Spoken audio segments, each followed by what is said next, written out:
Bismillahirrahmanirrahim. Assalamu alaikum traders. I'm your fellow trader Ayub Rana and you are watching your own channel Trade Track. अच्छा जी, मैं चूँकि अल्हम्दुलिल्लाह profitable हूँ और मैं फंडेड अकाउंट्स भी पास कर चुका हूँ। मेरी जर्नी जो है उसमें जो मतलब नॉलेज मैंने गेन किया, जिसको बेस बना के मैंने अपनी स्ट्रेटजी बनाई, वो नॉलेज मैं आप लोगों से शेयर करना चाहता हूँ। तो मैंने सोचा है कि हम एक आईसीटी की पूरी जो सीरीज़ है उसको स्टार्ट करेंगे। वन बाय वन हम एक मैं कोशिश करूँगा वीडियोज़ छोटी हों, एक-एक टॉपिक को उसमें कवर किया जाए। तो इस तरह से हमारी तकरीबन कोई 20-30 वीडियोज़ बनेंगी। ये टोटल आईसीटी के कॉन्सेप्ट्स होंगे जिनको यूज़ करके आप अपनी स्ट्रैटेजी भी बना सकते हैं या फिर जो स्ट्रैटेजीज़ इसमें शेयर की जाएँगी आप उनको भी स्टडी करके ट्रेड कर सकते हैं। तो फर्स्ट ऑफ ऑल जो चीज़ है आईसीटी में स्टडी करने के लिए वो हम स्टडी करेंगे ICT PD arrays. PD arrays stand for PD premium and discount arrays arrangement. तो पीडी एरेज़ बेसिकली एक प्राइस रेंज होती है, उसके अंदर जो आईसीटी के ट्रेडिंग कॉन्सेप्ट्स हैं, जो कि ट्रेड एंट्री टूल्स हैं, उनकी अरेंजमेंट को पीडी एरेज़ मैट्रिक्स कहा जाता है। अच्छा जी, पीडीआरएस को फाइंड कैसे किया जाता है, वो मैं आपको लाइव चार्ट में चल के बताऊँगा। पीडीआरएस होते कौन-कौन से हैं, इसमें आपका फेयर वैल्यू गैप आता है, इनवर्स फेयर वैल्यू गैप आता है, इम्प्लॉइड फेयर वैल्यू गैप आता है, ऑर्डर ब्लॉक आता है, ब्रेकर ब्लॉक आता है, रिजेक्शन ब्लॉक आता है, मिटिगेशन ब्लॉक आता है। तमाम वो एरियाज़ जहाँ से मार्केट सपोर्ट लेके या रेजिस्टेंस लेके आप नेक्स्ट मूव दे सकती है, उनको पीडीआरएस कहा जाता है। ठीक है? ये बेसिकली बेस है आईसीटी के कॉन्सेप्ट्स की। जब भी आपने ट्रेड करना है, तो आपको पीडीआरएस लाज़मी फाइंड करने पड़ेंगे किसी भी चार्ट में, चाहे आप अपना डेली बायस फाइंड कर रहे हैं, चाहे आप 5 मिनट या 15 मिनट के चार्ट में अपना इंट्राडे की ट्रेड ले रहे हैं, जब भी आप ट्रेड करने लगेंगे आपको पीडीआरएस की ज़रूरत पड़ेगी। तो ये स्टार्टिंग पॉइंट है आईसीटी के कॉन्सेप्ट्स का।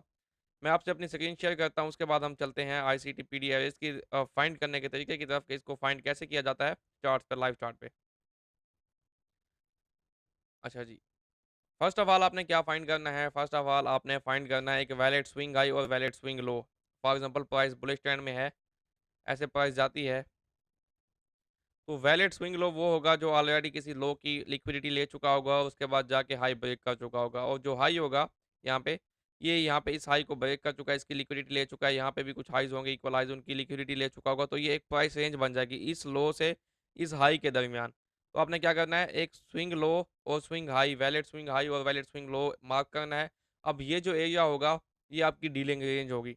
डीलिंग रेंज के लो से हाई तक आपने फिब लगाना है। इस लो से इस हाई तक अगर मैं फिब लगाऊं, बाकी तमाम चीज़ें अगर मैं छोड़ दूँ, ज़ीरो सिर्फ़ मैं 0.5 के लेवल और 1 और 0 के लेवल को आपने यूज़ करना है, 0, 1 एंड 0.5 का लेवल। उसके अलावा जो तमाम लेवल्स हैं, ये हम आगे चल के पढ़ेंगे कहाँ इस्तेमाल होते हैं, कैसे इस्तेमाल होते हैं। तो ये 3 लेवल आपने देखने हैं अपने फिबोनाची के टूल में। ये लेवल्स आपको हेल्प आउट करेंगे। अब अगर आप बुलिश पीडीआरएस फाइंड कर रहे हैं, मार्केट बुलिश ट्रेंड में है, लो से हाई आपने फिब लगाया, जो 50% रिट्रेसमेंट लेवल है, इससे नीचे जो एरिया है वो आपकी डिस्काउंटेड प्राइस है, यानी कि सस्ती प्राइस है। जब आप खरीदना चाहेंगे, बाय करना चाहेंगे, तो आप डिस्काउंटेड यानी कि सस्ती प्राइस से बाय करेंगे। तो जब भी प्राइस हाई लगा चुकी होगी, आप वेट करेंगे प्राइस जो है रिट्रेस करे यहाँ किसी एरिया में। इस एरिया में आप देखेंगे कोई order block, fair value gap, breaker block, rejection block, mitigation block, employed fair value gap, inverse fair value gap, कोई भी यहाँ पे आपको पीडीआर मिलेगा जहाँ से आपको मार्केट कंफर्मेशन देगी। तो यहाँ से भी आप बाय करेंगे for the target of this high and next आप के जो टारगेट होंगे वो आपको नेक्स्ट लेक्चर में मैं आपको बताऊंगा कैसे आप टारगेट्स फिब की मदद से फाइंड कर सकते हैं। ठीक है जी। तो जब अब मार्केट बुलिश ट्रेंड में होगी तो 50% रिट्रेसमेंट लेवल के नीचे जो एरिया है वो डिस्काउंट एरिया होगा, आपने वहाँ पे बाय करना है। अब अगर हम सेल का सिनेरियो देखें, इसी सिनेरियो को हम इन्वर्ट कर लेते हैं, यानी कि उल्टा कर लेते हैं। Let me invert the chart. अच्छा जी, इन्वर्ट स्केल, ठीक है। अब अगर प्राइस हाई लगा चुकी है और उसके बाद एक लो को ब्रेक करके एक लो लगा चुकी है, तो ये हाई और ये लो अगेन आपकी एक डीलिंग रेंज है। आप हाई से लो फिब लगाएंगे, 50% रिट्रेसमेंट लेवल से ऊपर का जो लेवल है वो आपका प्रीमियम एरिया होगा, महंगी कीमत होगी। जब आप सेल करना चाहेंगे, बेचना चाहेंगे, तो महंगी कीमत पे बेचना चाहेंगे, तो हायर प्राइसेस पे सेल करना चाहेंगे। आपने वेट करना है प्राइस 50% रिट्रेसमेंट लेवल या इससे ऊपर के एरिया को टैप करें, यहाँ पे कोई पीडीआर देखें, वहाँ पे कंफर्मेशन देखें, यहाँ से सेल लें। टारगेट जो है, पहला पहला टारगेट तो आपका ये लो होगा, उसके बाद आप नेक्स्ट टारगेट देख सकते हैं। तो इस तरह से आप पीडीआरएस मार्केट में फाइंड करेंगे। और पीडीआरएस का मतलब होता है premium and discount arrangement of ICT trade entry tools. अब रियल मार्केट में भी हम देख लेते हैं इसको कैसे यूज़ किया जाता है। गोल्ड के चार्ट में चलते हैं, 1 घंटे के चार्ट में। अगर इस हाई को देखें, ये प्रीवियस हाई की लिक्विडिटी ले चुका है ऑलरेडी, यहाँ पे ये ले चुका। उसके बाद अगर हम देखें तो प्राइस ऑलमोस्ट यहाँ पे स्ट्रक्चर शिफ्ट दे चुकी, ये मेजर स्ट्रक्चर शिफ्ट यहीं पे हुआ। तो आपकी डीलिंग रेंज कहाँ पे बनी है जी? डीलिंग रेंज आपकी जो बनी है ये हाई, आफ्टर दैट ये लो। अगर हम फिब लगाएँ देखते हैं कि क्या प्राइस ने 50% रिट्रेसमेंट लेवल को टैप किया या नहीं किया? अच्छा जी, बाकी कोऑर्डिनेट्स मुझे रिमूव करने दें दोबारा से मैंने कंट्रोल ज़ी किया तो कोऑर्डिनेट्स आ गए। ख़ैर प्राइस जो है 50% रिट्रेसमेंट लेवल से ऊपर गई और प्राइस वहीं से सेल हुई, आप देख रहे हैं। और यहाँ पे आपका पीडी एरे क्या था? पीडी एरे था इतना बड़ा ये फेयर वैल्यू गैप, इसको आप वैक्यूम ब्लॉक भी कह सकते हैं। यहाँ पे इतने बड़े फेयर वैल्यू गैप को प्राइस ने यहाँ पे टैप किया, ये फेयर वैल्यू गैप था यहाँ से यहाँ तक। यहाँ पे ये ब्रेकर ब्लॉक भी था, खैर प्राइस ने इसको टैप किया और डाउन आई। नेक्स्ट फिर क्या हुआ?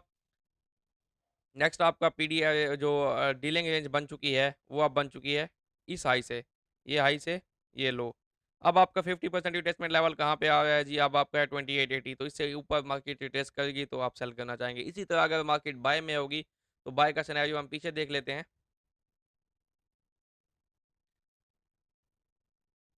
ये आपका लो बन रहा है, ये आपका हाई बन रहा है, ये एक डीलिंग रेंज बन रही है। इसके लो से हाई तक अगर हम फिब लगाएँ, तो प्राइस ऑलमोस्ट 50% को टैप कर चुकी होगी। एग्ज़ैक्टली प्राइस 50% से नीचे आई और यहाँ से बाय हुई। तो ये फर्स्ट बेस है आईसीटी कॉन्सेप्ट्स में। अगर आपने ट्रेड करना है तो आपको PD arrays, premium and discount area find करना है। उसके बाद उसके अंदर आपने पीडी एरेज़ फाइंड करने हैं। उसके अंदर आपने 50% रिट्रेसमेंट लेवल से नीचे-नीचे ट्रेड फाइंड करनी है। ये हमारा आईसीटी का पहला लेक्चर था। उम्मीद है आपको अच्छा लगा होगा। अगर आपको अच्छा लगा है तो कमेंट लाज़मी कीजिएगा। नेक्स्ट लेक्चर्स के लिए मुझे मोटिवेट कीजिएगा। ऑलमोस्ट हमारे 20-30 लेक्चर्स बनेंगे, उसमें आपके आईसीटी के कॉन्सेप्ट्स कंप्लीट हो जाएँगे। Thanks for watching. Good luck for your trading. अल्लाह हाफ़िज़।